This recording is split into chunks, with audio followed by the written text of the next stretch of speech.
கர்த்தருடைய நாமம் மகிமைப்படுவதாக. அடுத்து இன்றைய எபிரேய மொழி கற்றல் வார்த்தையில் அடுத்த லெட்டர் என்ன பார்க்க போகிறோம், அடுத்த எழுத்து என்ன பார்க்க போகிறோன்னா ஹே என்ற எபிரேய எழுத்து. ஹே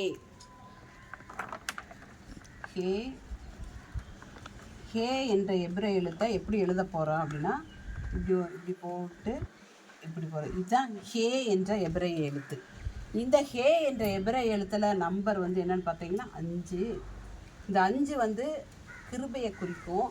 இது ரொம்ப பிரசித்தமானது. எப்படி அப்படின்னா, கர்த்தர் ஆபிரகாமை நோக்கி நீ உன் பேர் என்ன ஆபிரகாம் என்றப்படும், சாராயை நோக்கி சாராள் அப்படின்னு சொல்கிறார்.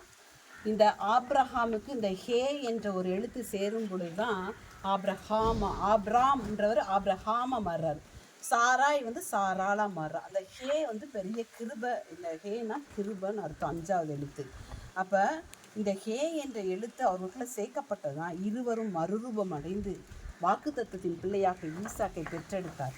அப்போ கர்த்தர் ஒவ்வொரு எபிரேய வார்த்தையிலையும் தன்னுடைய எழுத்துலையும் தன்னுடைய வல்லமையை வெளிப்படுத்துகிறார். இந்த ஹே என்ற எழுத்தை பார்க்குறோம். ஆமே.